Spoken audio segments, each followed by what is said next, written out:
So what I look forward to the concerts, my favorite part is seeing all the dancers perform and everybody coming together and being successful. There's nothing like the lights going on and everybody doing their part. Costumes have been done.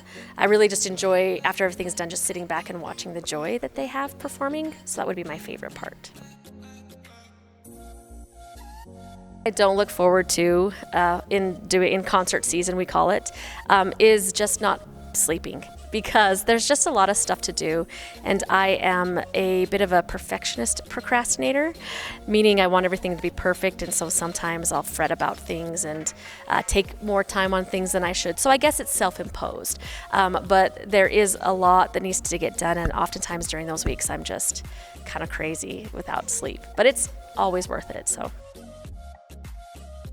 the preparation for the concerts actually start. We have 2 concerts a year, so our preparation for our first concert in November, we actually start preparation in the summer. So we start at our summer camps, we start to learn choreography, and then over every day in class we're working on pieces, literally starting with the first day of school all the way up until the concert. And so there's a lot of choreography that happens. Students choreograph for the concert, so we do auditions for those pieces, and then we break up class periods to do that. I also bring in some guest artists, and so those happen as well. We have some Saturday rehearsals coming into our concert production, and then we have a week of lighting, which is really just when dancers are on stage in production. So we have concepts, we have choreography creation, we have teaching that choreography, and then we have production and lighting and all of that. So all of those things go into putting the concert together. It's like over 600 hours worth of work. Yes. Listen to what people say about the concerts. So I don't know what would be a misconception, something that they think that's true that's not. You know, maybe because everything looks so easy, that I think that they may not understand the amount of work and time that goes into it. And I think too, sometimes, like if a student is in the concert, that a parent or whomever thinks, oh, it's okay to miss a night and they'll be fine, not recognizing that it's kind of the whole, everybody has to be there all the time to make it work. So I guess that could be an assumption that's not true, is that you don't need to be there, or you don't matter, or you're not needed, because everybody is needed. And then second, that looks too easy, not recognizing all the work that goes into it. Maybe, I don't know. So I usually have a whole, like a note on my phone, a note app, that if I have an idea that comes to me, I'll make a list. So I have a list of like maybe 20, 30 ideas for concerts. I'm inspired by sometimes just listening to the radio, current events, if I've read a book or there's some piece of art or literature that I really like.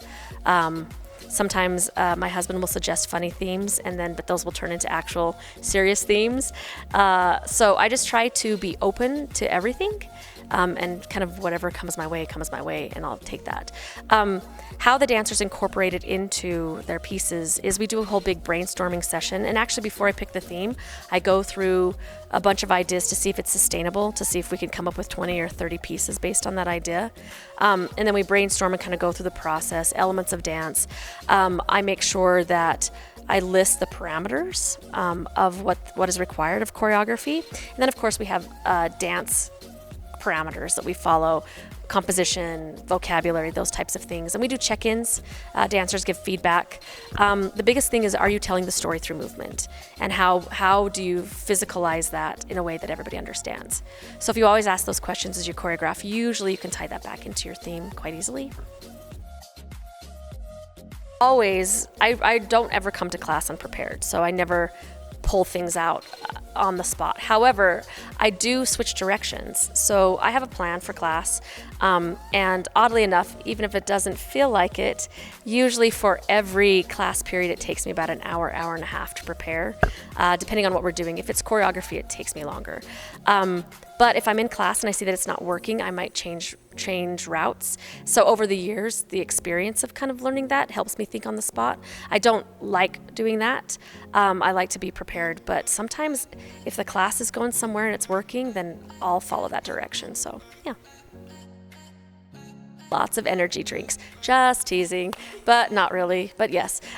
No, it's fun because the classes change, so I don't teach the same thing over and over. I feel like if it were, and no diss to English teachers, because I know they have different subjects too, but I like that it's a different style. So, I might be doing social dance one period, and the next period I have hip hop, and then I have a contemporary class or something like that. So the energy is kind of built in because of the switch of styles.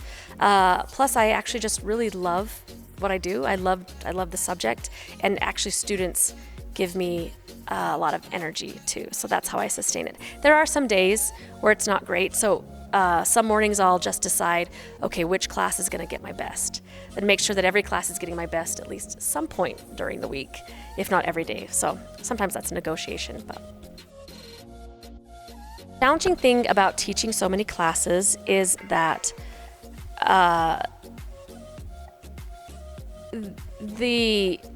guess it's the same thing that also gives me energy. It is that constant switch. And one of the biggest things, oddly enough, is the warm up. So lately I haven't been warming up every class because it's hard to warm your body up and then do the thing and then cool down and then warm up again, do the thing and cool down. So that actually is a hard thing within the classes. And then just the nonstop. As I'm getting older, my body needs a little bit more of a break sometimes. So that's been tricky, but I usually get over it pretty quick. So.